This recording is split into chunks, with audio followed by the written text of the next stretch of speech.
All right, 6:30 on the dot. Let's get the show on the road. Just so you know, we are recording tonight's session and we will be sharing it with partners afterwards. So that's just for your own information. I don't think it really matters for attendees because we can't see you, but we can definitely see your questions in the chat. So if you do have questions in the chat, make sure to pop them over so we can answer them. Just want to say welcome to Civic Innovators Renovate the Public Hearing. It's our community event tonight, and we want to extend a super warm welcome to you and thanking you for taking the time out of your busy schedules to join us tonight as we work on creating stronger democracies that include youth voices. So my name is Sadie Gilker. I'm the Civic Education Program Coordinator here at City Hive. And I just want to take a moment to introduce my wonderful co-lead, Angie Rana. She has been helping me co-lead this program, superstar, and then also Emerald O'Donnell and Matthew Ascension, who are my support facilitators. So if you need any help throughout the night, make sure to reach out to one of us. If it's tech related, Emerald and Matthew are your people. They'll be handling all the tech side. And then if it's related to anything else, one of the four of us will be here to help. So please reach out to us. I would also like to thank Brenda and Carly, who are here from Still Interpreting. They will be providing the ASL interpreting throughout the evening. So thank you so much. And I want to pass it over to two of our participants, Maya and June, who will be giving tonight's land acknowledgement. So if we can get them spotlit, that would be awesome.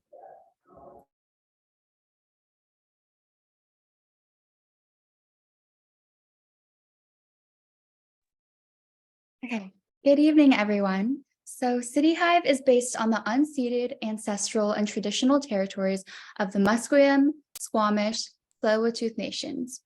We also want to recognize the Kutsi, Kwantlen, Coquitlam, Kaikate, Semiahmoo, Stalu, Tsumanis, Tawasin, and all Coast Salish people on whose land we do our work. We are grateful to all Indigenous people lands across BC and that this program took place, including the Esquimalt, the Niska, and Silk, to name a few. We would like to acknowledge the historical, cultural, and spiritual relationship between Indigenous peoples and the land that we're all on. Long before the creation of so-called Canada, Indigenous people have been caretakers and stewards of the land. The Canadian government attempted to dismantle Indigenous people's sacred relationship to the land through dispossession, broken treaties, and settler colonialism. Public hearings are inherently colonial. When it comes to critical land use decisions, Indigenous people continue to face performative consultations, displacement, and have their voice silences. Topics of who has access to land, what to name it, and who is dispossessed of it are crucial to discuss when it comes to a public hearing. We must know the communities most affected by development projects. We must also be intentional about what we name buildings and places with an understanding of history and Indigenous peoples. Place naming has historically been a vessel of settler colonialism, and there's a really interesting documentary on CBC called Colonization Roll, if you're interested to learn more. Today in so-called British Columbia, Indigenous people are disproportionately impacted by the housing crisis, opioid crisis, police brutality, and crisis of missing and murdered Indigenous women, girls, and Two-Spirit people. While all of these issues intersect to shape their lived experiences, Indigenous people continue to practice survivance and resilience and are integral voices in city building. The cities we know today would be nowhere without Indigenous people. Maya and I are joining you all today from the traditional, ancestral, and stolen land of the Musqueam people, also called UBC. We invite you to share in the Q&A box the land that you are joining us from today.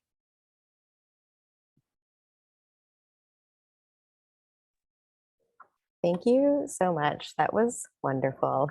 And now just to transition into our agenda, just so you know what to expect, this is going to be the flow for the evening. So we just heard a wonderful land acknowledgement. I'm going to review the community guidelines that we have for our program, followed by a little welcome address. You'll get to hear two presentations, and then we'll take a little 5-minute break so you guys can stretch, grab some water, take care of yourself, and then we'll hear two more presentations. And then we'll have time at the end for Q&A for all the groups, but feel free to add questions into the Q&A box as they come up so we can have a very nice Q&A session. So we create these community guidelines at the beginning of every cohort program. These are guidelines that we've co-created together, and they're just basically how we work together. And if you want to participate, these are some of the things that we expect from you guys as participants. So above all, we have a zero tolerance for those who promote violence or discrimination against others on the basis of race, ethnicity, national origin, sexual orientation, gender identity, religious affiliation, age, or disability. So if anyone breaks this rule, you will be immediately removed by the support team and facilitators. Don't send spam in the question box. Legitimate questions are always welcome. There's no such thing as a dumb question. Please ask as many questions as you want. But if it's starting to feel like spam or maybe not completely relevant to the topics, maybe just think twice about it.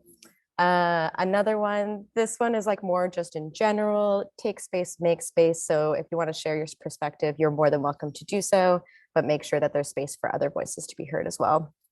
And then don't assume people's pronouns, gender, or knowledge. And then practice self-care. If you need to get up, stretch, grab some water, grab a snack, you're more than welcome to do so.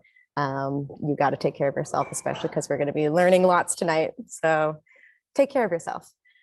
Keep an open mind. Don't view things as black and white. We're all here to learn. And then finally, treat others how you want to be treated. If you agree, awesome. That's amazing. Love that you agree. If you don't, that's also great. But make sure that you disagree politely and constructively. So for context, why are we here? Which is like, you know, a good question. So we are doing this project in collaboration with SFU's Renovate the Public Hearing. And this was a program that was created as a convener and catalyst, a collaboration to pilot changes to the provincial local government, land use, public hearing requirements as a means to enhance social justice, community building, and strengthening democratic culture. So one of the main goals was to improve inefficiencies and increase trust in democracy. So why are we doing this work and who is City Hive? So City Hive, we are a youth-led, youth-run organization that's on a mission to transform the ways that young people are engaging in cities. So this looks like a few different things. We work with planning, decision-making, and other civic processes. And we do that through one-off workshops, cohort programs like this one, which run for 3 months. So like 8 to 12 weeks, depending on the program. And then also fee-for-service work to ensure that all of our programs are free to the youth that want to take them. And we work with youth because they have cutting edge solutions to old problems. Youth are the future, and we're the ones that are going to have to inherit all the systems that are in place right now.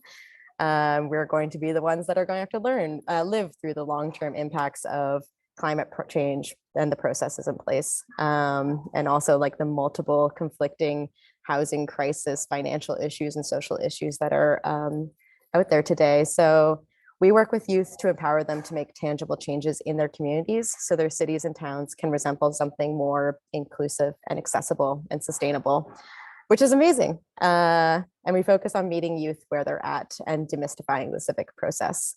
So now I'm going to pass it over to my co-lead, Angie, who's going to give more information about the Civic Innovators program and what we did for the past 3 months. Awesome. Thanks, Katie. So for those that don't know, the Civic Innovators program is a province-wide experiential and cohort-based civic education program for youth all over BC aged 18 to 30. Over the past 11 weeks, the Civic Innovators learned of the current public hearing state in their municipalities and developed new and innovative ways to make them more accessible and engaging. This included learning from various key stakeholders, such as elected officials, urban planners, and grassroots organizers regarding government and power at the municipal level. This program will help feed the research currently being undertaken through the Renovate the Public Hearing initiative at SFU's Morris J. Waugh Center for Dialogue. So as you can see on the screen, there were 4 guiding questions utilized throughout the program to help engage the cohort on understanding the current public hearing process and creating an improved hearing process.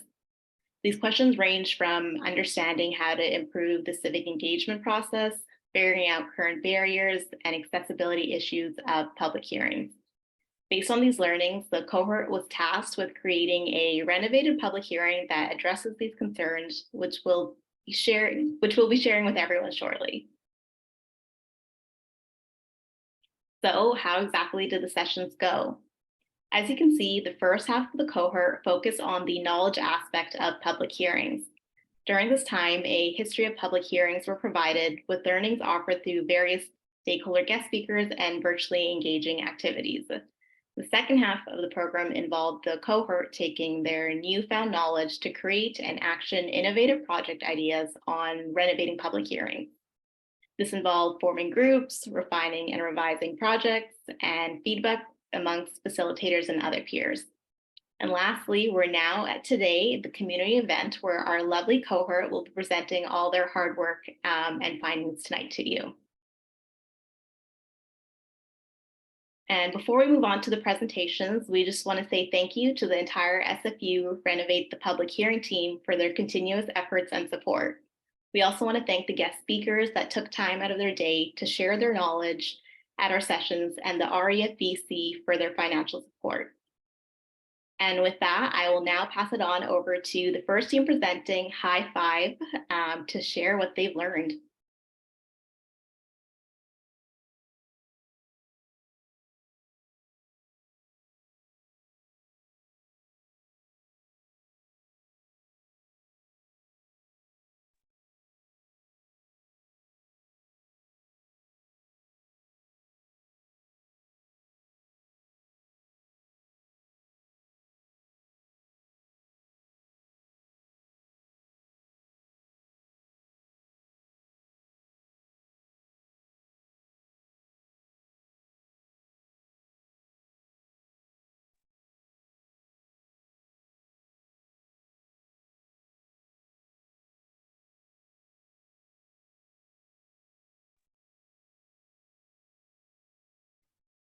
Seemingly endless hours, an intimidating atmosphere, technical and translation issues, a lack of youth attendees.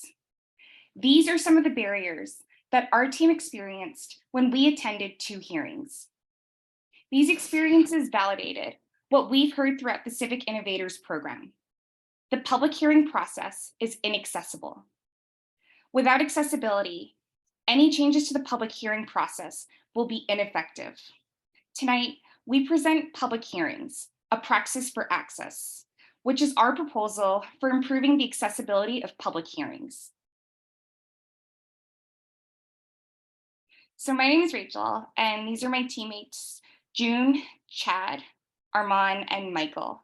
We're an interdisciplinary team from business, engineering, political science, and criminology from SFU, UBC, and Queens. Okay, thank you, Rachel. So since we're the first team to present, we really want to introduce what a public hearing is. So it's a platform for all residents and people to voice their opinions on civic matters, particularly what gets built where and on whose terms. Personally, coming from a political science background, public hearings are really critical because it's how people that are most affected by policy to get their voices heard. So to go over what we'll be presenting today, we'll be primarily focusing on how we can make these hearings more accessible by taking a look at location and timing, how we can make public hearings more physically accessible, youth engagement, addressing the underrepresentation of younger audiences, and lastly, touching on outreach, so raising awareness about public hearings overall. So we will first focus on the location and timings of public hearings. The primary goals are to first, make public hearings more accessible to the most affected communities. And second, accommodate citizens with various schedules and employment statuses. So holding public hearings only at City Hall makes them inaccessible to many people. For example, some people might experience travel barriers or feel intimidated by the formal atmosphere of City Hall. We've also heard and seen that the attendees at public hearings are often white and of a middle to older age. These demographics might not always represent the community affected by the proposed bylaw. To address these challenges, we first recommend that the mayor and council hold public hearings in the communities that are most affected by the proposed bylaw. This is a literal and symbolic way of meeting the community where they are at. We've also noticed the hybrid model at more public hearings, which allows both in-person and virtual participation. We recommend that public hearings continue to use the hybrid model, as it can increase participation from those who wouldn't normally come to City Hall. Lastly, we recommend that public hearings accept recorded or written submissions from those who cannot attend the live public hearing. This recommendation also helps the participants who do not wish to speak in front of a live audience. These recommendations were inspired by the SFU Center for Dialogues project, Your Voice, Your Home, Meeting the Housing Needs of Burnaby Residents, the Clayton Youth Connect Engagement Project, and the Renovate the Public Hearings Workshop Report and Survey Report. Another key issue with public hearings is that they're only held at one time and date, and this can lead to scheduling conflicts for those who maybe stay-at-home parents, work night shifts, or have other scheduling concerns. And what this can lead to is an underrepresentation of those who are either under or unemployed. To address this, we recommend having multiple public hearings on the same proposal, as well as implementing a 2-hour time limit on public hearings so that A, they seem less daunting to would-be attendees, and B, so that they require less of a time commitment. So you might be wondering, how exactly would this look in action? Our team has chosen a proposed South Surrey development to demonstrate 3 potential locations for public hearings within the area. As you can see, schools and recreation centers, as well as community centers, would be prime locations to have these public hearings within the communities most affected. As Rachel mentioned, our proposal would also include written and video pre-submissions for those who either cannot or do not feel comfortable attending public hearings, as well as the hybrid model and the aforementioned 2-hour limits. What this will lead to is more options for people to attend public hearings, a more diverse representation of the population, and a better turnout and civic engagement in general. Okay, thank you both so much. So I'm going to be moving on and speaking to youth engagement, and we identified 2 key issues when it comes to youth engagement in public hearings. First is, how do we boost youth participation within public hearings? And the second is, how do we reach youth audiences and raise awareness to the issue of public hearings? So to answer our first question, we noticed that integrating youth into leadership positions is absolutely necessary, and we've outlined a 3-step process for you. So first is to recruit a youth committee of youth consultants to help talk about the public hearing and what we can improve on. The second step is to train a team of young people to help facilitate public hearings. And the third step is total incorporation of youth into all aspects of the public hearing so that they can feel their voices heard. So the case study that I'm actually going to be providing you is the actual program that we're in right now, Renovate the Public Hearing for Civic Innovators. It's been an amazing program whose goal is to help get youth involved in learning about the public hearing through doing. And we do think that this program could be a model for other programs to help other youth get involved. The second question was, how do we reach youth audiences and raise awareness to the public hearings process? And our answer is social media marketing. It's critical. And I've also outlined a 3-step process for this one. So step 1 is to create a social media marketing position specifically for a young person. This could either be a co-op, a work learn, or a volunteer position. The second step is to have that young person create short form social media marketing for Instagram or TikTok. Step 3 is to circulate the content throughout young people's networks. And the way that we envision this is through students connecting with their student unions or connecting to high schoolers and their clubs. So the case study that I'm actually using is a unique opportunity that I was actually given by City Hive. My friend Maya and I are actually in this program together, and we created this amazing short form social media content for City Hive's Instagram, where we interviewed UBC students about what they knew about public hearings. It really helped public hearings get the recognition that it needs, but it also brought it onto UBC students' radar. In addition to that, it was incredibly effective, and it reached about 2,000 users. We hope that this social media case study can be an example for using youth engagement through social media. Thanks, June. So the third main problem we've identified is outreach. We'll touch on some issues with the current communication strategies from municipalities and how we can utilize social media and organizations to increase participation. So the first key point is that municipalities just simply need to reach more people. Regarding the Chinatown hearing that we went to, it was very controversial and garnered a lot of media attention, but not all hearings and issues are like that. So the municipalities should be making sure they can reach as many people as possible. And tying into that is having a limited communication channel. For example, regarding the public hearing we attended in Surrey, we only found out about it through the Now Leader newspaper. In addition to the newspaper, we can only find announcements on it through the city's website, but nothing on their social media accounts, which just kind of demonstrates the entire crux of the problem. So what are some solutions? We've come up with 3 regarding outreach. Firstly, we can increase social media reach. This includes going into mediums that have been gaining popularity, such as short form videos for our ever shortening attention spans, as well as popular online community forums such as Reddit. So let's take a look at a really successful case study.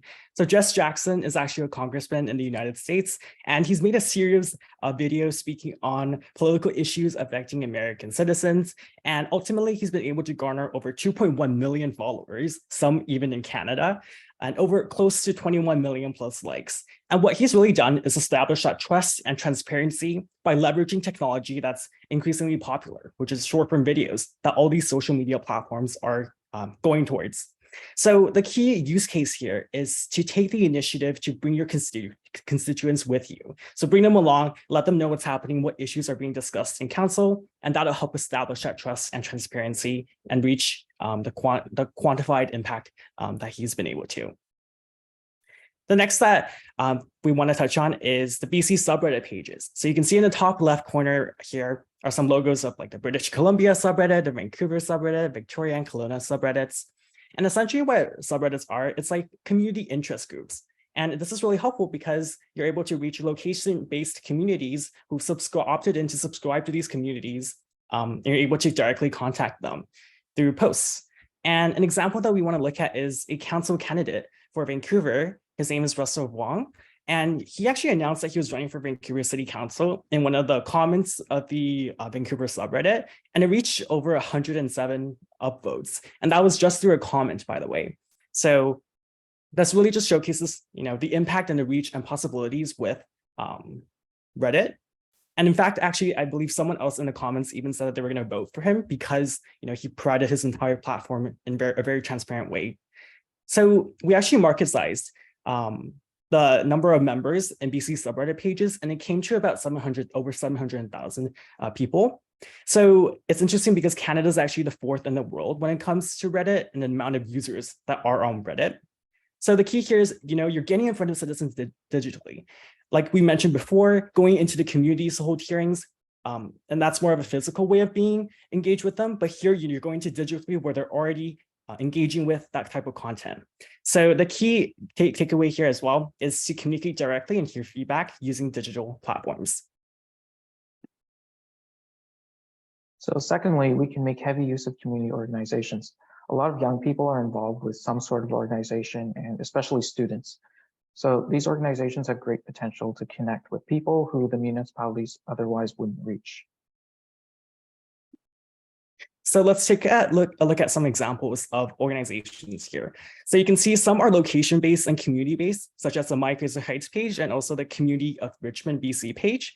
And some are also very social cause related, such as the Surrey Local Immigration Partnership and also the Surrey Youth Newcomer Council. So collectively, they actually have over 10,000 followers and members. And so the thing that you can do with these organizations is you can knowledge share with them. So let's say you have an event or opportunity coming up. You can inform them of these opportunities and they can spread the word to their members.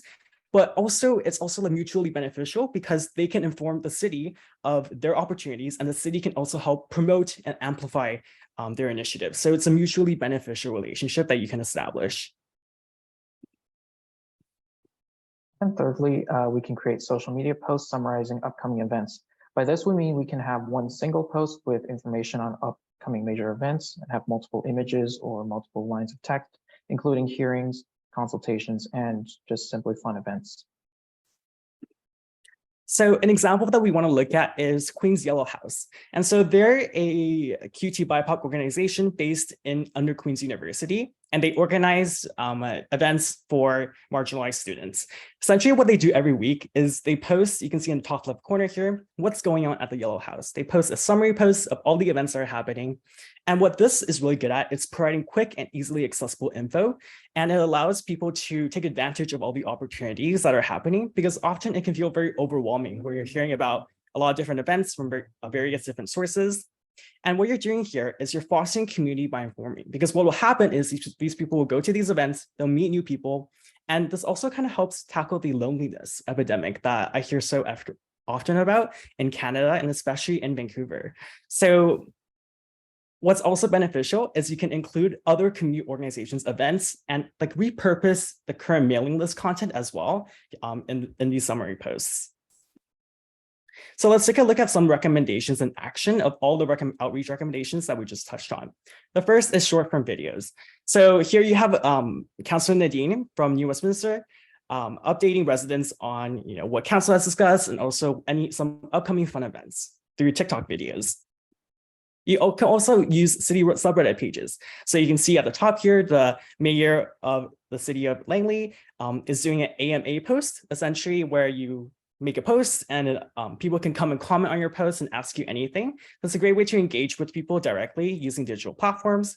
You also see the image below. You have in the city, the Vancouver subreddit, the City of Vancouver account, summarizing some upcoming events and opportunities.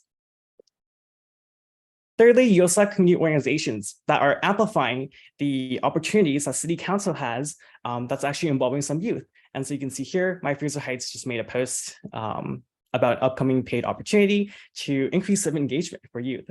And this touches on that youth committee recommendation that June mentioned earlier. And lastly, we have summary posts. So you can see here what's happening in Surrey. Swipe to find out, summarizes all the upcoming opportunities, not only from the city, but also from the knowledge share that happened with community organizations. So you're putting all this information together in one place. So let's take a look at how exactly we'll measure impact. So the key here is to, one, collect data and create feedback loops, and second, leverage that data for process improvement. So the first thing that we want to do is benchmark data. So taking a look at attendees versus the area's demographic data. So an example could be 1% of youth attendees versus 27% of youth residents. So that discrepancy showcases there needs to be some area of improvement for youth attendees. The second is data attribution. So on a sign-up form, you can ask how folks heard about this hearing. If 56% of people said word of mouth, it could indicate that the city's outreach strategy isn't doing so well. So that also shows you that you can make some improvements there. And of course, lastly, follow-up surveys. So you could do anonymous email surveys, and using that feedback, you can improve processes. So to conclude, we propose improving the public hearing process by making it more inclusive and accessible, and we propose this through improvements to location and timing, youth engagement, and outreach. We believe that public hearings should be held in the communities affected by particular developments, better advertised, including better use of social media, and designed to address the underrepresentation of young people in municipal politics. Thank you for listening to our presentation.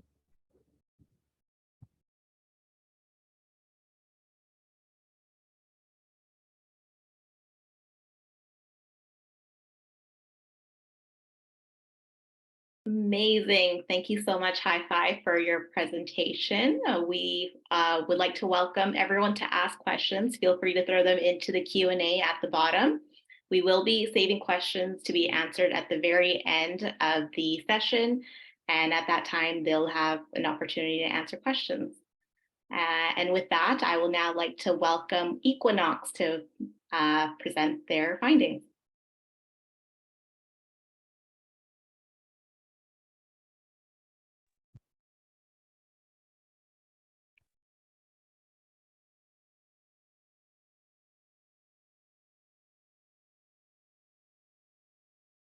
All right. Hi, everyone. Today we're going to be presenting to you about community-led public hearings. So my name is Maya. My name is Amy.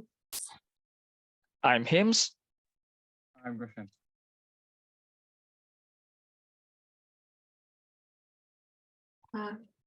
Yeah, so just like a roadmap of what will be in our presentation, we'll start off by identifying the problem with the current public hearing process.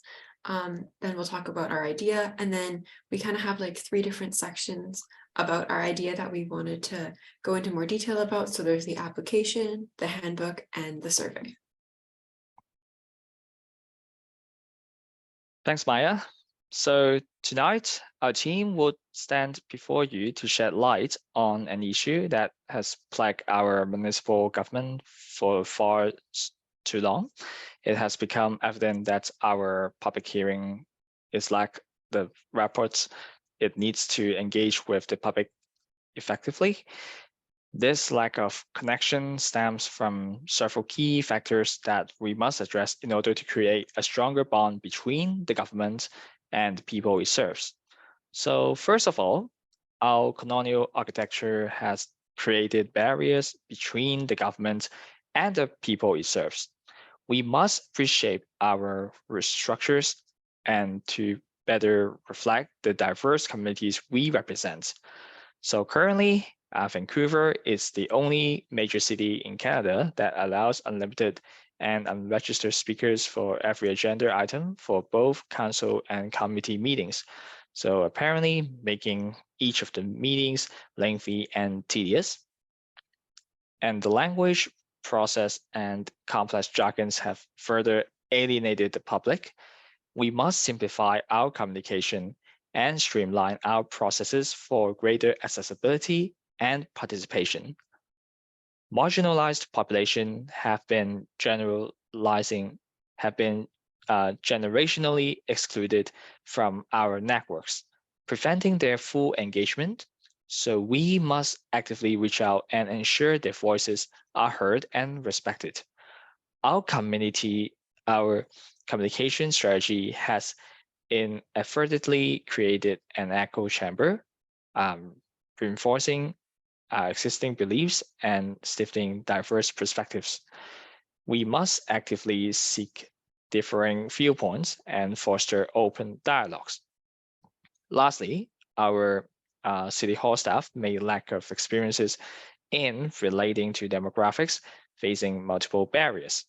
Investing in training and professional development is crucial to understanding and engaging with these communities. Thanks so much, Hims. So basically, our idea addresses this lack of rapport between municipal governments and specifically marginalized demographics in our communities. So we've drafted a framework for formalizing partnerships with trusted local nonprofits to actually be facilitators and hosts of public hearings instead of city staff primarily. So with the help of these NPOs, our non-political social service agencies, they will be doing third-party facilitation to be able to leverage community assets that already exist and allow for more effective, inclusive, and collaborative public hearing spaces. So by NPOs, we mean any nonprofit organization that meet criteria listed in an application process that we'll speak to a little later. But basically, the strengths and flexibilities that we see nonprofits being able to add to this, this mix is that community nonprofits have staff and programs that have expertise in reaching out to marginalized groups that the city most often struggles to connect with. Many nonprofits are mandated and trained to continually be researching, consulting with, walking alongside, and advocating for groups such as ethnocultural societies, youth, newcomers, the unhoused, single mothers, those with disabilities, just to name a few. They have established relationships within these communities, making them well suited to host and curate a community conversation space where those who have been historically marginalized and excluded can feel not only welcomed, but safe and valued for their contributions. More and more also, nonprofits these days are being able to decolonize their own procedures at a pace that legislature just simply can't keep up with at this point.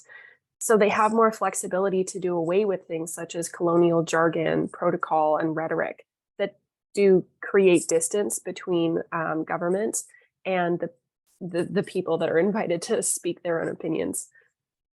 So nonprofits can facilitate a public hearing that's inspired by the methods already being seen as best practice in their service agencies. such as plain language, decolonized rhetoric, room layout, tone, and just other basic adjustments that make people feel empowered and unintimidated to contribute no matter their level of education, ability, or background. So social service experts are versed in these types of practices and methods already, as well as the needs and aspirations of the communities and groups that they serve every day. City staff, on the other hand, are more well-versed in their own civic portfolio and the inner workings of municipal government. So we find it inefficient to ask a city engineer, for example, hypothetically, to try and facilitate a constructive conversation or collaboration with an unhoused youth on a topic of a new development site, while their hypothetical youth worker sits 2 rows behind, just kind of cringing because this is not how they would do it, because they know this person or they know this group and they would do it differently and it might be more effective. So with that hypothetical in mind, we think that by partnering together, it would be much more effective to bring together these community assets and expertise in a formalized relationship so that our connections could be stretched, or so that they don't have to be stretched or sidelined or excluded, but we can actually support each other better and bridge that gap between non-governmental and governmental services.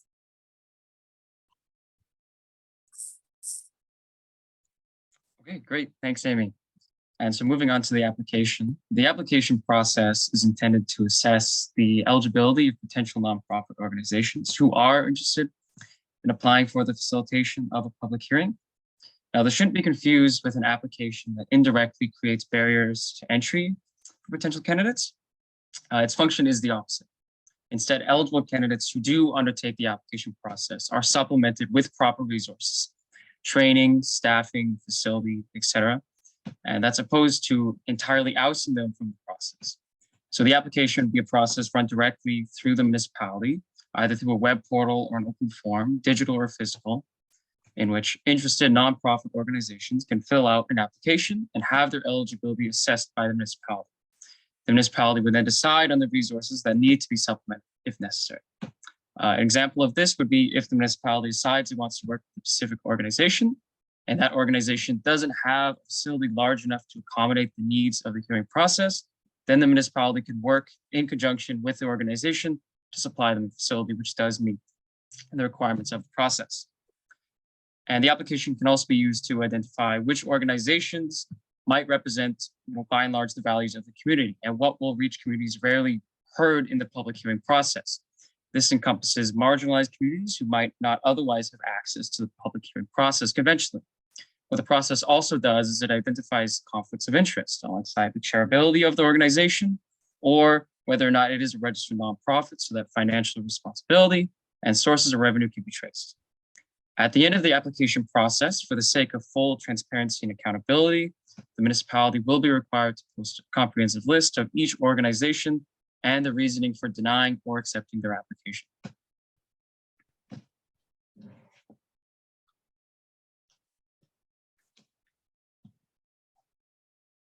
Thanks, Griffin. So yeah, we'll talk about the handbook now. The public hearing handbook is a toolkit to help guide these nonprofit organizations in running the public hearing as smoothly as possible. So this would be like a document containing tips and templates to help with the logistics of hosting the hearing in their space, and it would be publicly available on the municipality's website. So the sections of the handbook would go something like this, and we'll kind of talk about each one here. So first is just like, what is a public hearing? So this would start by going over what to expect. This could include defining what a public hearing is and going over some official procedures in an easy to understand format. So this could be maybe an example script from a previous or fictional public hearing, which would help people understand the order of business, as well as a list of other official rules and procedures. And most of this information is already available by publicly. However, this section of the handbook would make it much more easily accessible. And then the next section is the planning timeline. So it's would be like a timeline with important dates for the planning process. For example, there might be a deadline like the NPO is responsible for confirming X number of days before that they're able to host this hearing, so that city staff can create the notice and they can attend. this section would also have like a rough outline of when to do certain parts of the planning process. So like a recommendation for when to make sure you have the space ready, when to recruit volunteers, things like that. And the third section here is about reaching out to the community. So this is really to utilize the NPOs as an asset to reach out to community members with like their community connections.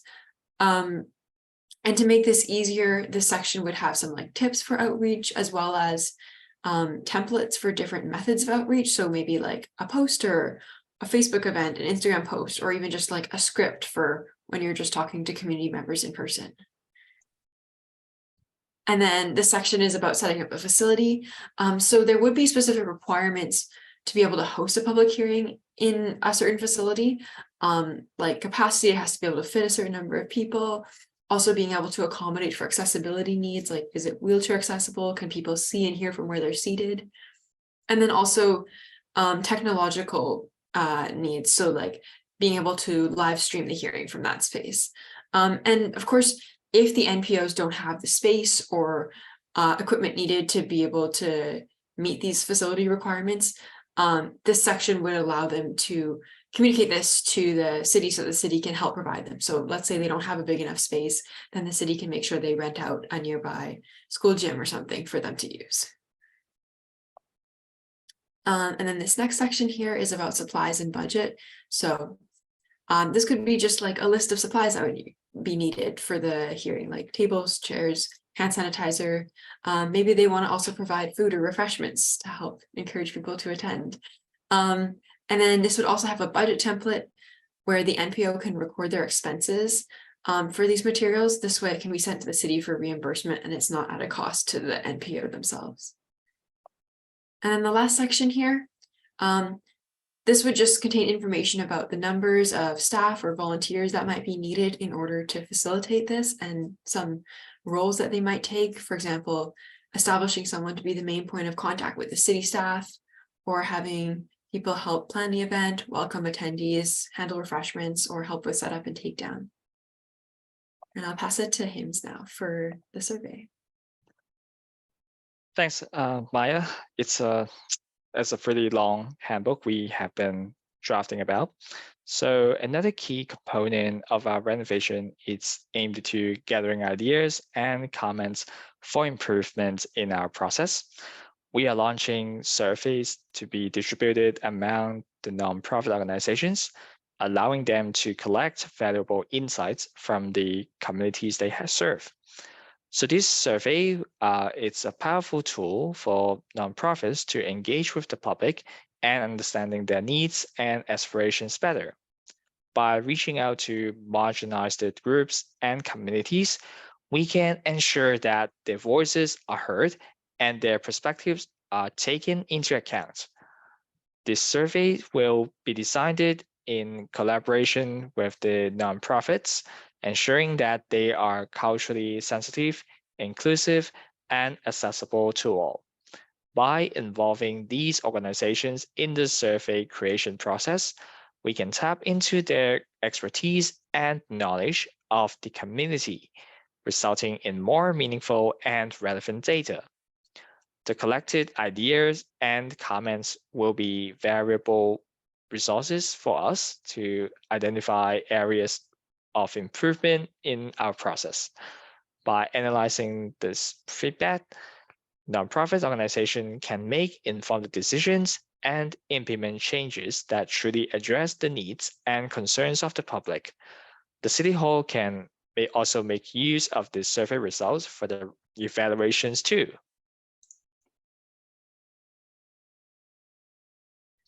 So in conclusion, first of all, we want to thank the City Hive, Renovate the Public Hearing, for the opportunity to learn and dream this all up together, and for you all for listening to our idea. But basically, we think this is an option that is actually attainable for city staff to take on to expand the reach and welcome of public hearings by collaborating with nonprofit organizations in their communities.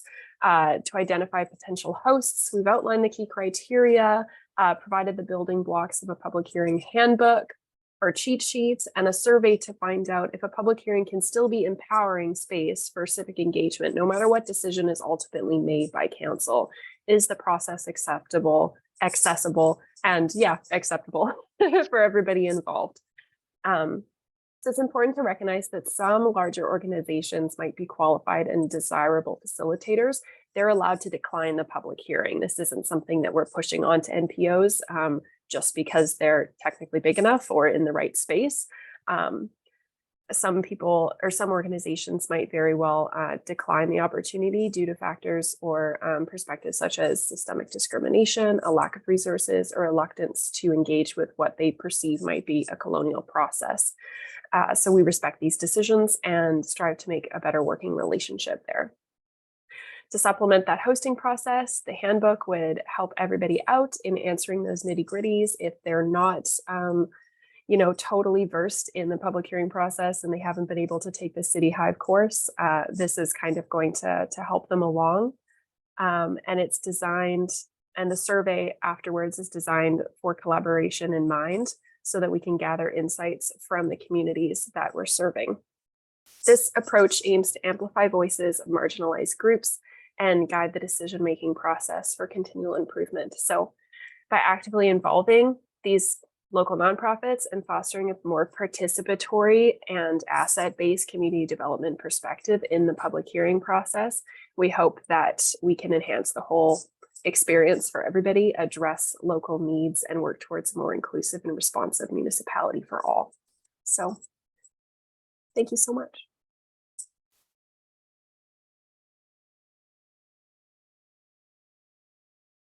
Awesome. Way to go, Team Equinox. Thank you so much for your presentation. We continue to encourage attendees to keep asking questions in the Q&A, and please indicate which group the question is for. So just a reminder, the first group was High Five and the second group was Team Equinox. And with that, we'll now take a 5-minute break and before moving on to the last two presentations. So we ask that everyone returns back at 7:22. See you in 5.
Okay, I'm going to welcome us back from our 5-minute break. Thank you so much. And I'm going to pass it over immediately to our third group, PARs. So Pack, Amy, Renmart, and Stephen, the floor is now yours. Let us get you spotlit.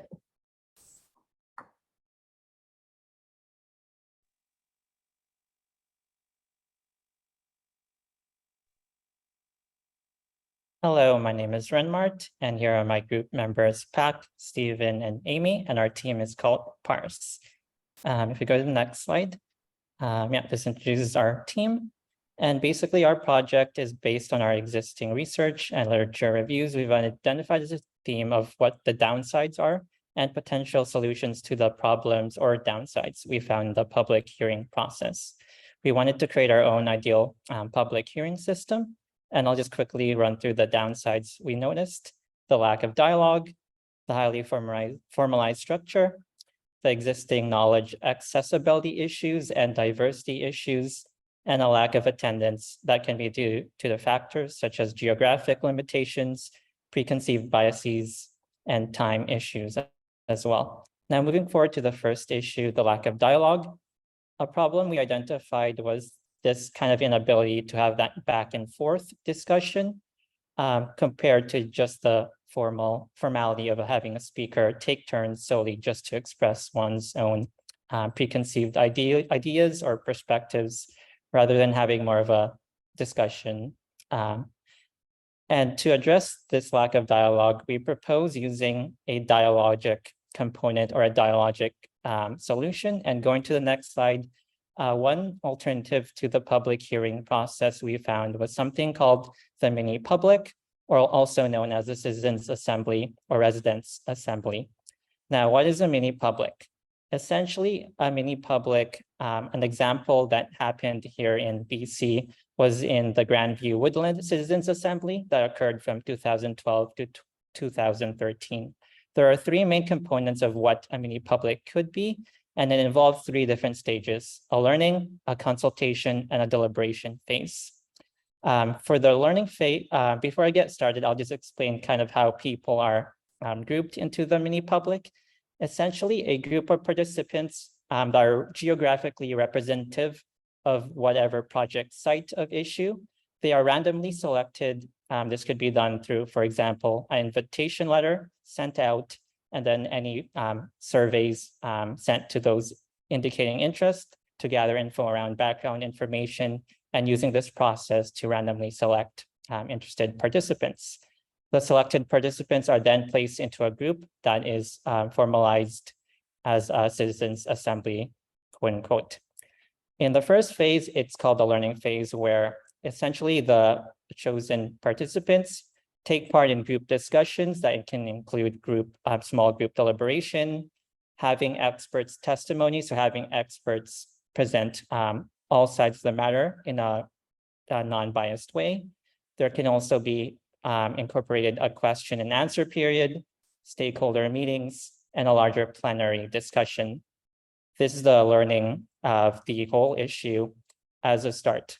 The second phase is called the consultation phase, that involves individual members of that citizens assembly or mini public taking what they've learned and going back to their own communities by hosting their own small or large group meeting, just to compare and test out the pre-existing values, the concerns or priorities they might have, and testing if it connects or is felt in the same way with the larger community, taking essentially what they've learned in the learning phase and taking their own preconceived ideas and testing the waters.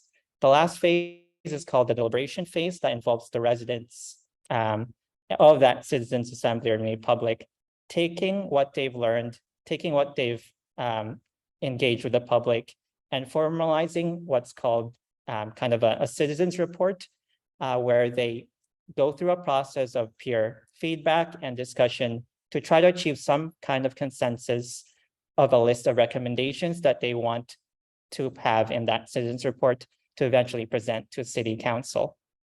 So another gap that we see in that engaging process towards youth is just a lack of engaging a process that can really engage youth And we think the mini public can be one way to engage youth. If we go to the next slide, an example of how to engage youth with the mini public would be potentially to do like a mock-up or having some kind of, mock-up of the mini public system. Yeah, if we go to the this slide, case study was of a mini public type activity done was in University of Victoria, conducted in 2020. It was an event they hosted called a Dialogue on Democratic Engagement, where essentially they hosted a series of forums and used a formal lottery system to bring together a group of representative university students to learn and deliberate with each other on specific topics. So these can include virtual evening forums where participants can learn and deliberate through discussion that are facilitated to make the democratic process a bit more engaging towards youth. So these included things like guest speakers, following up with small group discussions with participants, and then a Q&A session. And then after these sessions were done, the participants would deliberate among each other to advance final recommendations on what the outcome they want to be. So as our group, we were interested in this idea of taking a more engaging process of learning internally and engaging externally and taking it back internally, what we've learned, to make the public hearing a bit more engaging. I'll pass it on to Pak to address the next downside. As a city council is responsible to take care of the minority in society, such as disability, the bias led by the issues that people who are in favor of the policy probably will not attend public hearings will not affect the decision. It is important for the city council to consider the interests of minorities in the whole societies. For lack of discussion, we suggest changing the format of the public hearings. In the current public hearing, residents are required to express their opinion in a highly formalized structure, and they are not allowed to have free-flowing discussions, so a free debate is critical to understand both sides' arguments. However, considering some residents are not well educated enough and capable to participate in the debate and prevent confusion during the debate, we propose a new process of the public hearing.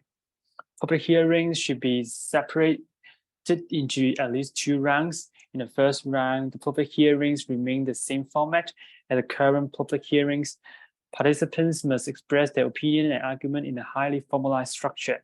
Before the start of the second round, the city council is also responsible for obtaining opinions from different media such as schools and online forums. We assume that all staff in the planning department is trained to value all opinions made by residents, including youths.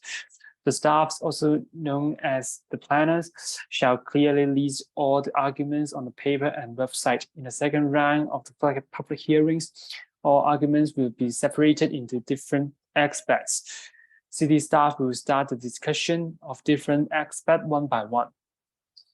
Participants who agreed and disagree with the expert shall be identified before the debate started.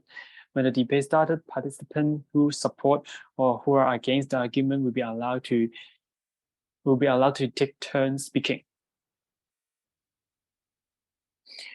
So how can we apply this public hearing process in British Columbia? Broadway plan is one of the most critical projects in Metro Vancouver recently.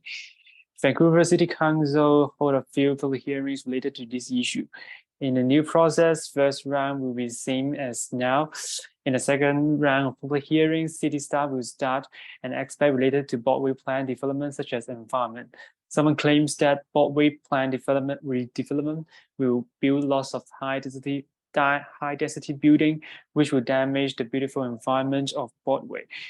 After arguing by someone who disagree with the Broadway plan, people who support the development plan will speak. They may think that higher density buildings can make more space to green space and park, which helps improving the environment. And then disagreed side may take turns to make an argument. This format of public hearings may ensure the decision makers understand all the counter arguments In addition, this format is also able to prevent bias led by the issues that people who are in favor of the policy probably will not attend the public hearings problem. Hello, everyone. So for my part of the project, I am focusing on knowledge accessibility and the diversity aspect when it comes to a public hearing.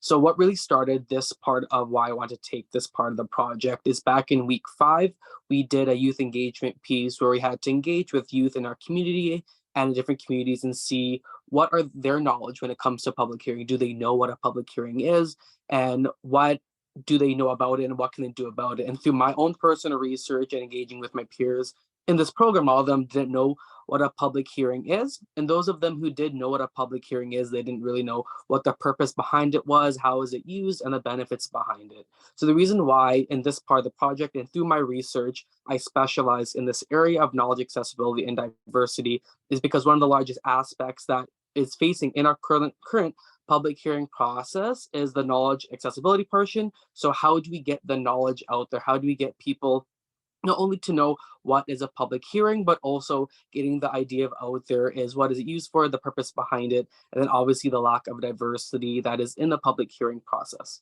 So we move on to the next slide. There's some data that I found that shows that there is the large percentage of those who attend a public hearing are those in the older age range. And we want to work on engaging more youth and getting more diversity included in our public hearing process. So as you can see what the graphic shows, that there's a very small percentage of youth age 25 to 34 who are included in the public hearing process. One of the issues I found through my research in the public hearing process is that those who get involved in the public hearing process and who attend the public hearing, they are only knowledgeable in their own area, and only a small group knows what's going on. So they're the ones who attend the public hearing. And because of that, the decision that is made from the public hearing only caters to that small demographic that came to the public hearing. And obviously we want to do our part as mayors and city councillors and city members to make sure that we are doing our best to engage all the views we can of the city as a whole. Obviously, I know that is very hard to do because we have a large city, large population, and it's nearly impossible to include everyone, but there are steps we can take to make sure that we are engaging our community members as much as we can, and we're making sure that a public hearing process is as diverse as we can. In the next slide, I propose some possible solutions to address these two lapses and barriers when it comes to the distribution of knowledge and engaging diversity in our programs, not only through public hearings, but in general throughout the city. The first one is called the community-based public hearing approach. This was a toolkit published by the University of Ohio. And in this thorough 60+ page document that I had the joy of reading, it went through different ways that we can engage the community in the public hearing process. One of the ways that stood out to me is having a community-centered approach when it comes to public decision making. One of which that was really important, that was actually beneficial from the University of Ohio document publication, was having communities involved in the beginning of the process. One of the issues that was proposed through data and statistics said that communities don't want to attend the public hearing because they don't feel that they're being included throughout the entire duration of the public hearing process. So having community members engage from the beginning and from the start not only invests them in the process, but gives them the knowledge and abilities to understand what's going on and make a well-formed decision and well-formed approach when it comes to the final decision, which is the public hearing, the presentation. The next one is an interactive functional public hearing. In this public hearing process, it focuses on getting more members of the community engaged in the public hearing model through discussions, through dialogue, and working with community members and community officials on how they can cater the public hearing and how they can cater the project to make sure that it fits different demographics, and focusing on different community members to work on outreach in the community instead of focusing on only at administrative officials giving out the knowledge distribution. Next, we have the public input meetings, which is meetings with high-level public officials with community members getting their input before the public hearing process on what they like and dislike to the public hearing through a more interpersonal, engaging manner instead of through a more formal approach when it comes to public hearing, which many people find that it's not accessible and find it's very nerve-wracking to stand in front of a large audience. Next, we have the public engaged survey and meetings. This one, as proposed by Dr. Anderson, said that surveys and public engagement meetings both separately don't really work because they are very lengthy process, they take time, and they don't really cater to the full demographic. So he said it's never been done before, combining them both. So I'm proposing, why not we do both, combine both so that we can administer a survey that caters to a large demographic and different accessibility needs, but then follow that up within a meeting to engage one-on-one, actually have a discussion to further the educational knowledge distribution instead of focusing on one. And lastly, the other proposed solution I found in my research that'll be very beneficial is focusing on Indigenous-based land decision-making. So making sure through our decision-making processes, through the public hearing and community engagement piece, that we are focusing on reconciliation, we're focusing on indigeneity, and we're speaking to our ancestors, those who have paved the way for us here today, and those who are stewards of this land. What would they like to see on their land that we are on? And going back to traditional education wisdom passed on by Indigenous ancestors on how in which we can navigate these colonial times and making sure that we're not only being respectful of the diversity of Indigenous making, but also making sure that we are accepting of all people in our communities. And next slide. And then also in my last slide, I also propose, next slide, some work that's currently being done in terms of the public hearing. So the BC Law Institute, they're taking on a Renovate public hearing approach. We have the Civic Innovators public hearing, and then also we have external public hearing consultations taking place in different municipalities to help renovate the public hearing and make it more inclusive. Now I'll pass it on to Amy.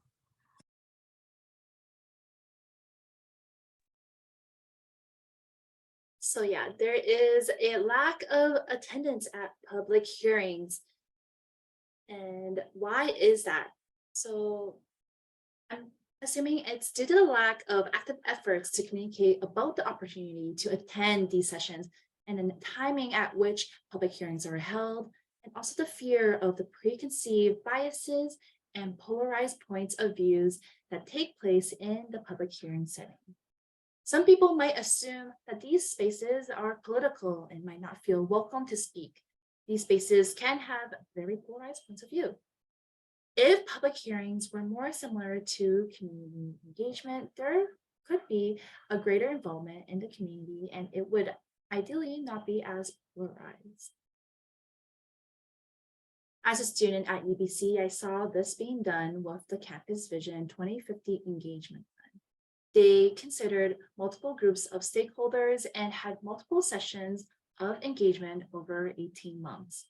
They had multiple forms of engagement, which include speaker and panel events, roadshows, community conversations, workshops, pop-ups, surveys, information sessions, and targeted engagement meetings.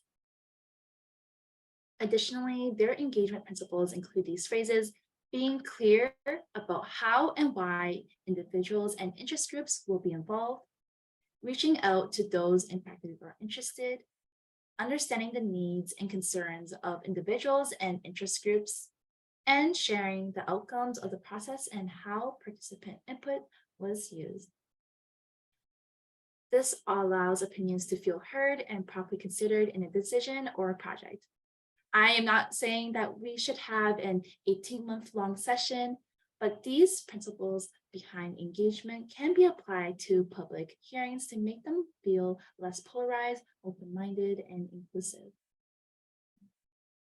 Now, another thing that I didn't mention, I said the "and" part right here, is the geographic limitation. So public hearings are geographically limited, and some can argue that it doesn't account for those that may work and play in the space. In our own Chinatown, we can see this happening. People other than those that live in Chinatown came together to protest against the BD development. Although we understand that there is a geographic limitation, we would like to reframe the public hearing as not engaging and inclusive of its stakeholders. If the concerns of the people in the area were properly considered, they would not need to gather other culturally interested individuals to protest at the site. Our current Our current highly formalized public hearing structure causes a disconnect within the community and does not allow for public discussion. This is why I call again for considering the idea of community engagement. It could have different groups of stakeholders, a more informal setting where members can learn more about the project and then talk with the consideration of other points of views in an intimate circle. In our presentation, we addressed the lack of dialogue, highly formalized structure, knowledge accessibility and diversity, and lack of attendance. By considering the different discourses regarding public hearing and engagement, we want to improve the systems, and we hope that by pointing out the benefits of different structures, we could hopefully involve some of their concepts into the current public hearing process. And that is all from us. Thank you so much for listening. Thank you so much. That was wonderful.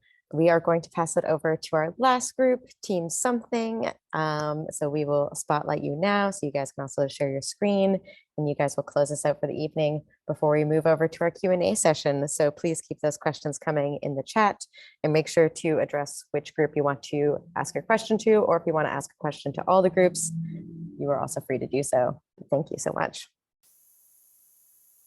Hi, everyone. Can you all hear me properly? Can I get a thumbs up? Yes, we can. Perfect. Thank you. I'm Gurjashan. Today I have Denise and Frederick joining us, and unfortunately Natalie isn't able to join this meeting. We are from Team Something. Team Something because we are here with some idea to renovate the public hearing. By now, we have very explicitly established that the current public hearing system is not working. It's purposefully leaving out certain demographics. So this is our attempt at redefining this process, and we're here with some recommendations to make sure that this process can be done in a better and more meaningful way. So the flow of our presentation, first we have some, we'd like to share some lived experience we gathered from our engagement activity earlier during our cohort.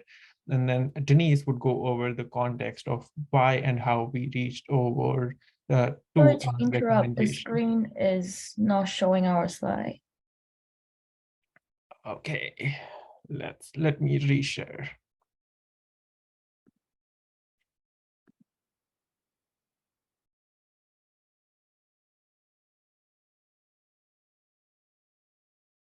Okay, can you see my screen now? Yep, now it's good. Okay, let me go into the presentation mode. Sorry about that. Is it all good?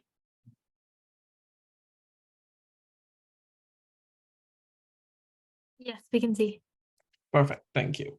So yeah, Denise would go over the context, and I'd go over our youth engagement model with some short-term recommendations, and then Frederick would take over with the bigger long-term implementation. We do recognize that there are multiple demographics who are left out of the system, but for the sake of this presentation, we'd be focusing on youth with special emphasis on youth who is enrolled in post-secondary education system, and also international students.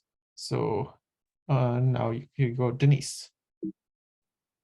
Just a heads up, Gurjashan and Denise, we see about like 50% of your screen. So maybe if you go back to the previous setup outside of present, they'll get it all set up for you. Okay.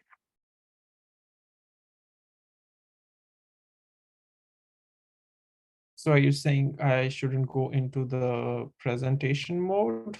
Yeah, just keep it in this one and cross out the little box on the side and just switch from there. You should be all good. Okay. So, Denise. We as a group went on a mission to learn about the experience of youth with City Hall and public hearing directly from the lived experience of the one that we are trying to support through possible changes in our public hearing or community engagement practices. As we engage with youth from various backgrounds, here are some quotes of what they have shared with us. An international student shared that the effort by my municipality to engage youth are disappointing. It seems as if don't really care.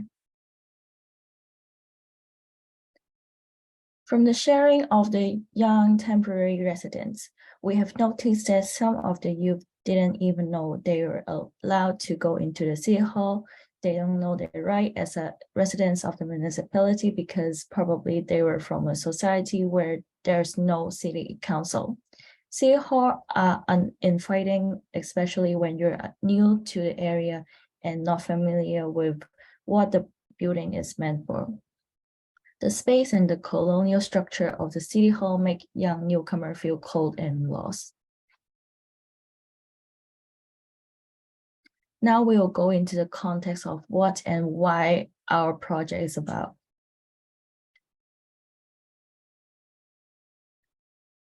The goal of our projects are to renovate a public hearing so that the youth who have historically been left out and ignored in this decision-making process are proactively engaged and foster the reciprocity of knowledge sharing as youth voice are encouraged and valued in civic engagement.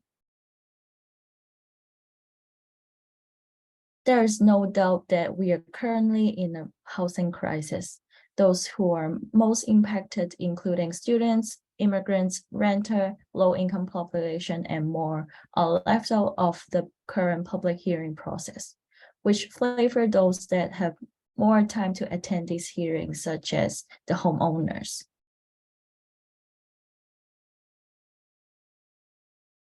The objective of this project is to promote the inclusivity, diversity, and make the public hearing process engaging with all members of the public, particularly those who continue to be left out of the process while they are also the most impacted population.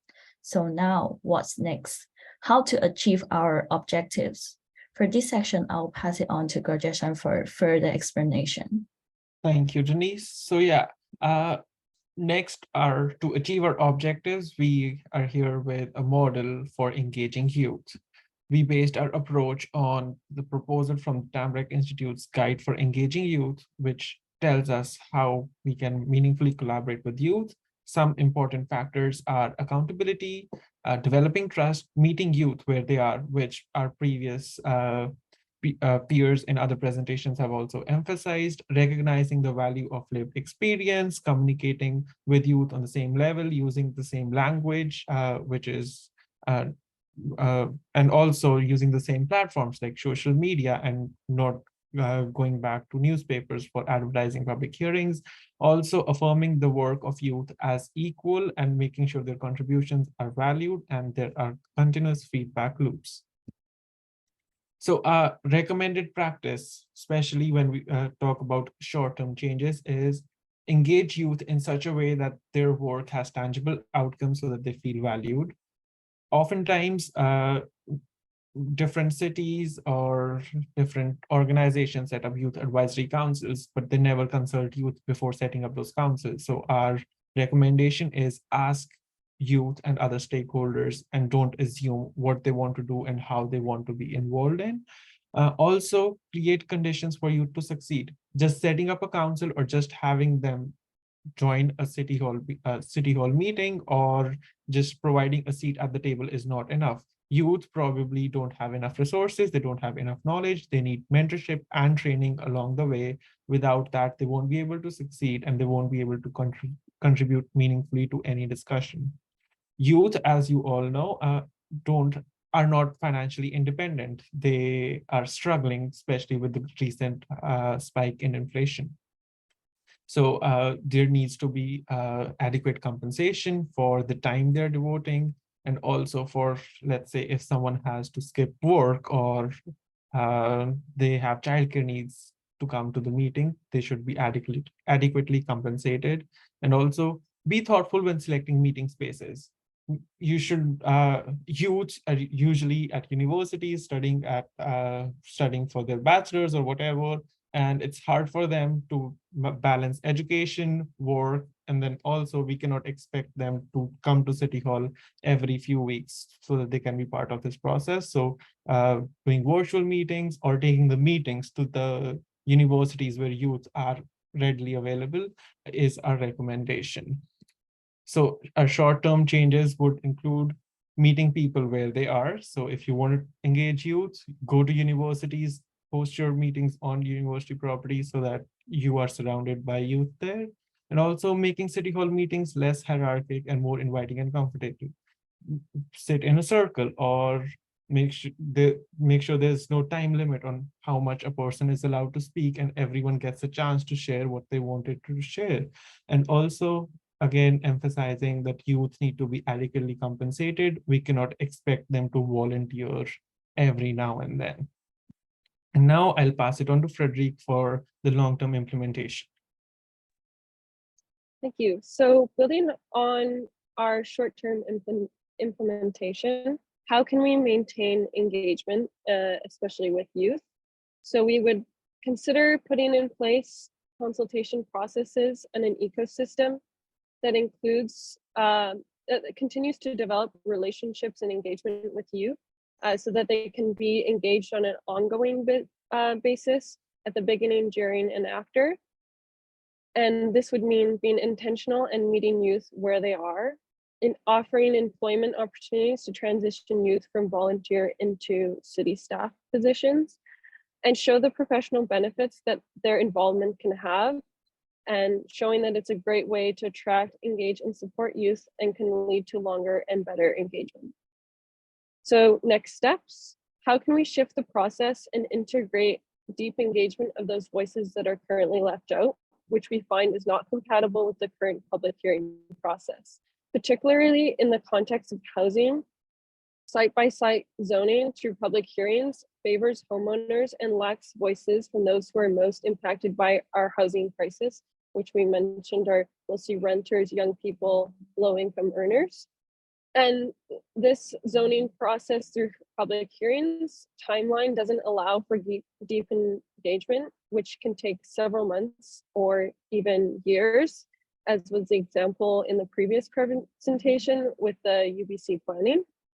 And this current system leads to a more combative, polarizing environment that puts us versus them positioning and isn't helpful to engagement. And in doing so, it also attracts voices of those who are directly impacted, so those who are homeowners and live in the area, and might not attract those who might be indirectly impacted by not having more housing being built. So we propose moving towards a system that looks at community-wide rezoning and reshaping of neighborhood and planning. This would allow for longer, deep engagement that allows us multiple stakeholders to be engaged and having a different format of conversation, such as having roundtable discussions, World Cafe discussion and workshops, which allows people to which allows for a format that is less confrontational and more collaborative, and can also allow people's voices that to be heard that might be intimidated by the current City Hall format. This also allows for opportunities to bring conversations to communities and different groups that might be intimidated by City Hall. And this would mean, for example, having pop-up engagement sessions at events, universities, community centers, etc. And so what we propose would require significant changes at both the provincial and municipal levels of government, which can take time, but we feel is necessary as the current system isn't working and is excluding many voices.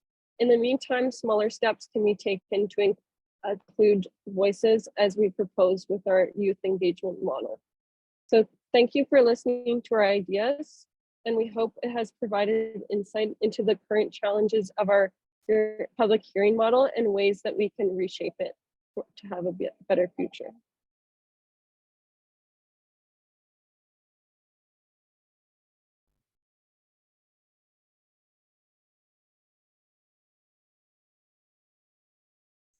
All right, thank you so much. That was amazing. That's all the presentations that we have today. So now we're going to open it up to Q&A. So I'm going to pass it over to Matthew and Emerald, who will be leading our Q&A session this evening. All right, thank you so much, Sadie, and thank you to all the groups who presented today. It's just been such an honor and such a pleasure to work with you all throughout these past few months. The time has really flown by fast. However, now is the time for Q&As, and just know that these are not our words. These are the words of the lovely attendees, and also our own curiosities as we see what attendees think about your presentations and where they're curious to learn more. So first, for Team Hive 5, actually, I'm going to go ahead and make sure all attendees can see the gallery. Awesome. So for Team Hive 5, your presentation outlined a number of outreach opportunities that municipalities could take to enhance engagement. However, just because people are in a subreddit, for instance, doesn't mean that they reside or are physically connected to a community. Is social media intended to replace discussions in public hearings? And if not, how do we get people to go from hearing about public hearings or requests for comment to actually participating in them? I believe Michael said they wanted to give a try at this. Yeah, I can answer that. So yeah, you're right that not everyone in subreddits are living in that community, but a lot of them are, and it is a large pool of people that the city can connect with. And so what we're thinking is we can like use it as a place to announce events, because many posts I find are just posts by random users and not municipalities or government organizations themselves. I think the only one that does it locally is the Metro Vancouver Transit Police. They have someone who uses Reddit, but other than that, I don't think there's any more.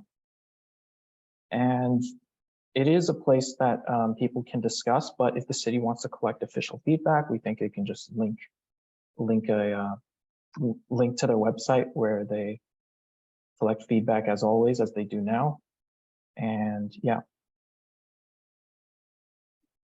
I also just want to add on as well. I think what's really important, whether or not it's to like collect feedback or anything, but to connect with citizens directly, whether that's digitally or in person. As we saw with the example of the short form videos with Jeff Jackson, a US congressman, we saw that created a lot of transparency and trust. So doing these sorts of little interactions as well is really helpful, because a lot of residents don't have that touch point with city staff, city council. So it's important to create that transparency and trust on multiple platforms, not just in person. Awesome. Thank you so much to both Michael and Chad. I know we might not have questions or time to answer all questions immediately live and over voice, but rest assured that team members, if they have something to share in the Q&A, feel free to type your responses in there as well. I'll pass it off now to Emerald for the next question.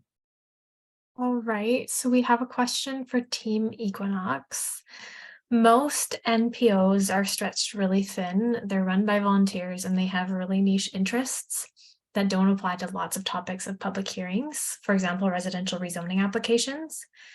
Do you have any specific types of NPOs you have in mind that you think would be interested in hosting public hearings through a process like you spoke about? Thanks, Emerald, and thanks to whoever asked the question. I'll kind of tackle it and my team can jump in. But when we were discussing this, we immediately thought of neighborhood houses. So geographically situated, kind of all-inclusive social serving agencies that serve different demographics of people that all live in the same area.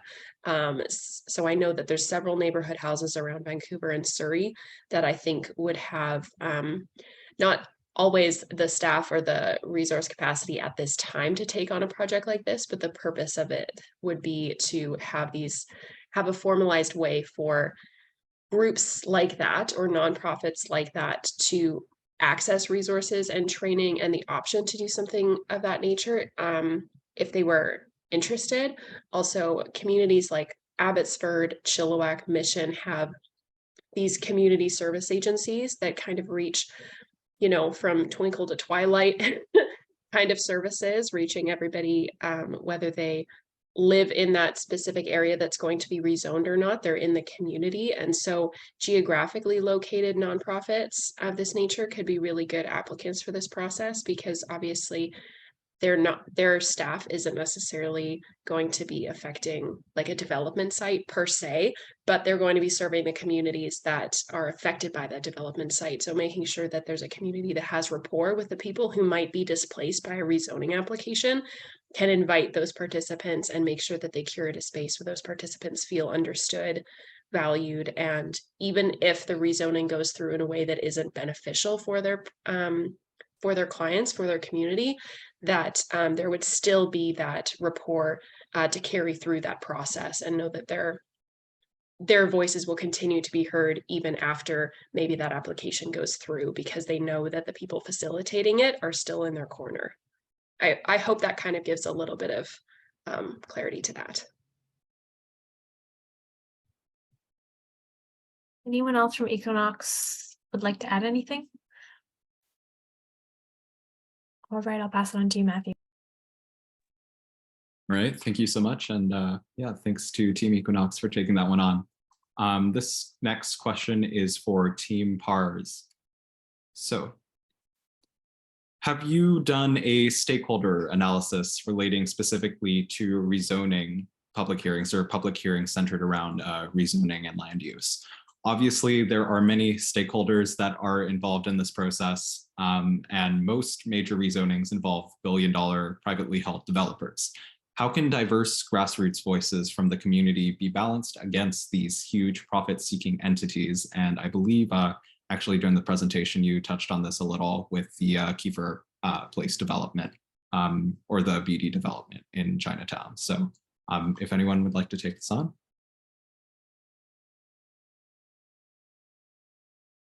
Renmart, I believe you are muted.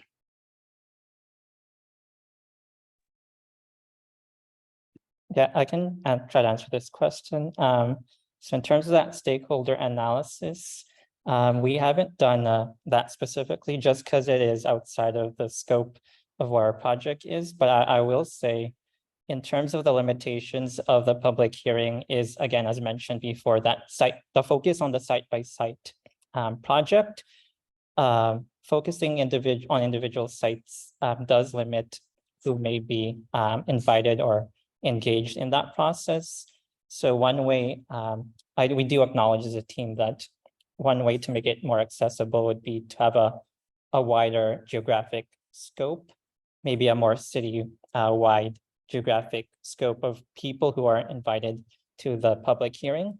But I will say for the mini public, what we do find interesting is that compared to the public hearing where it is self-selection, the mini public method of engagement we find interesting is that random selection. So essentially, if you invite a geographic representative population, send a letter to all the people who live in this certain area in the city, and you get a response back from people who indicate interest, you can send them a survey to get their demographics, just asking demographic questions to give you an idea of the general demographics of people interested in potentially attending that engagement event, and kind of using that process to make who are invited a bit more, rather than people self-selecting only, but having a component of that randomness might be one way to make it more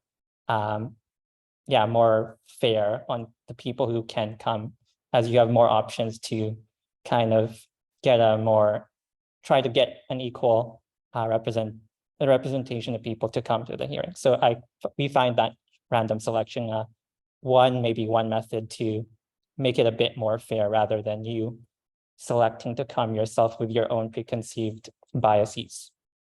And if anyone in my team wants to answer that question.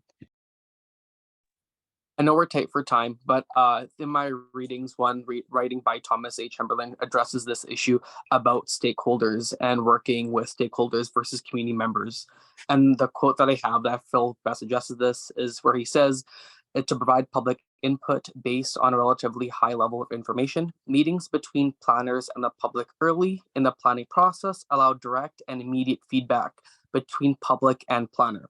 a series of meetings where public can meet with stakeholders, can go back and communicate with other citizens is the ideal approach. So in this writing, Thomas A. Hemberlin expresses that stakeholders do make up the large amount that take up in the public hearing process. So one of the ways to tackle this issue, as I mentioned in my slide, is the community-based public hearing approach, where you have communities engaged earlier on and invested throughout the process so they feel emotionally engaged so that they can partake in the public hearing, gallivanting a larger support in the public hearing to offset the larger stakeholders who are involved. Thank you.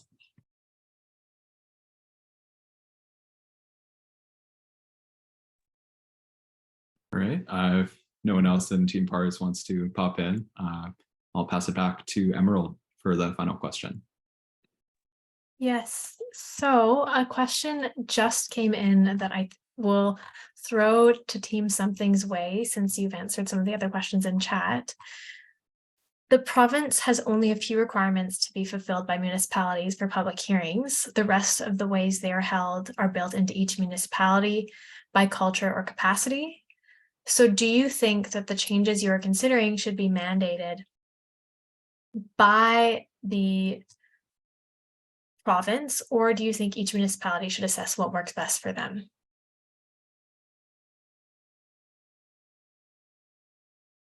I guess I'll answer this question. If my teammates want to add more, they can jump in.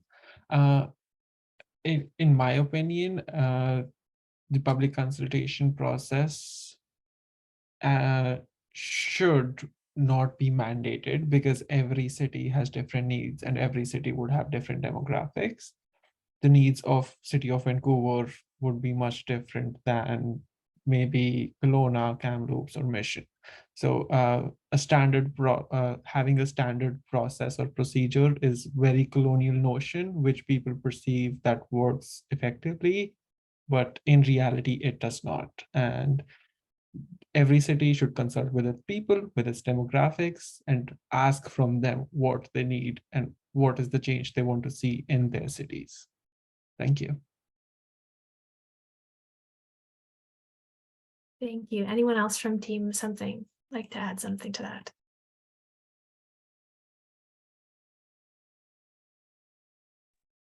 All right, I'll pass it back on to Sadie.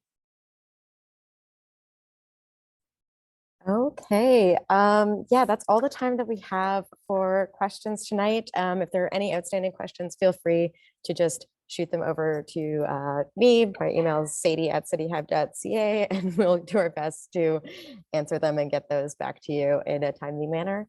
I just want to thank you all so much for coming. We really appreciate you taking the time out of your super busy schedules to join us tonight. And just to let you know, the session will be recorded and you will be receiving a copy of it at some point.